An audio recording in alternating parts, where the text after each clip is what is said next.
evening. Thanks so much for joining us. I'm Amy Burkett. As Americans reach out to the folks left homeless in the Gulf states, we're reminded of this area's worst natural disaster. The flood of 1955 doesn't compare to the tragedy left by Hurricane Katrina, but it does remind us of just how powerful and unpredictable Mother Nature can be. In the final part of our series, senior correspondent Jeff Cherico takes a look at the memories and damage left by Hurricane Diane.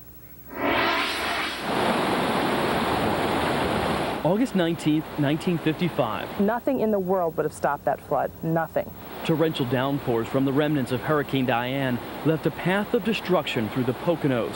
Hundreds of homes ruined, bridges collapsed, 78 lives lost, and the floodwaters were making a beeline for Northampton County. By basically morning rush hour on Friday morning, the 19th, it was in Easton, and it was coming up. It was the worst flood ever recorded in this area. A local historian, Lance Metz, was 7 when the flood hit Easton.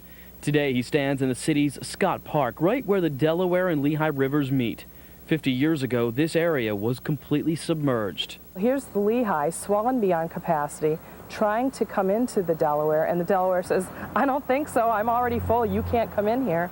So the water went the only place it had to go. It backed up into the city. These home movie images show the flooding. People watched as the river rose over its banks. One man tries to reach his truck through chest-high water.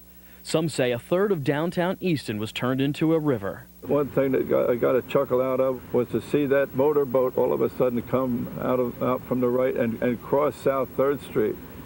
You don't often see a motorboat crossing South 3rd Street all by itself.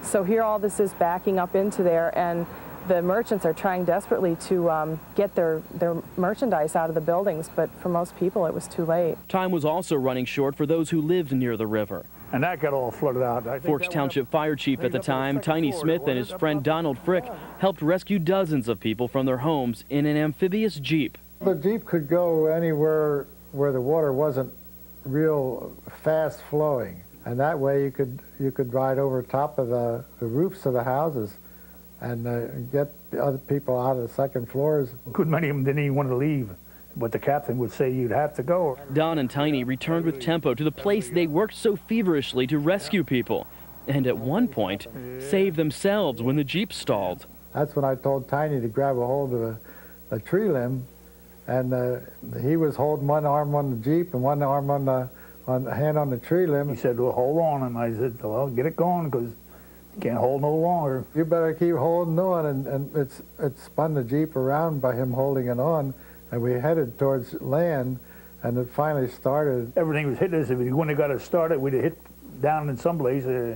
We'd have probably drowned it ourselves. Debris was racing down the Delaware. It first took out the Portland-Columbia covered bridge north of Easton. But there was a section of it that continued all the way down the river, and what happened was that got to Easton about, I would say, just anytime soon after dark, so I'd say probably 9, 10, maybe even 11 o'clock on Friday night. It went up against the center span of the Northampton Street Free Bridge. Enough material, pieces of houses, cottages, pieces of Portland covered bridge, jammed up on top and underneath of the center portion of this bridge that it just ripped it right out. It tore out phone and electrical lines running to New York City as well. Other bridges along the Delaware and Bucks County fell to the fury of the flood. All along the river, towns and villages were left devastated, homes ripped off foundations.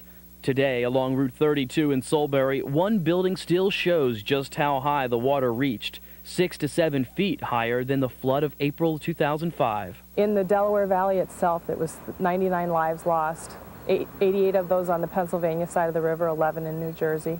Mary Shafer has written Devastation on the Delaware, a book about the flood of '55. She says it was a watershed moment for the region. This changed life in the Delaware Valley as we know it. It changed traffic patterns, it changed zoning laws, it changed the way people think about the river. It actually opened up the dialogue about watershed. But after years of research, Mary's come to the conclusion that we haven't learned our lesson.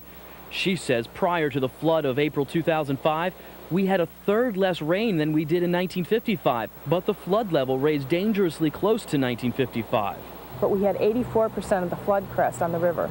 There's only one thing that's different between now and then, and that's the amount of permeable surface, meaning where water can go down and soak in where it falls. and the only thing that does that is paving from development. It's been 50 years, but the memories linger here with the folks who live near the Delaware, a flood they dare to forget for fear they might repeat it. For Tempo, I'm Jeff Cherico reporting.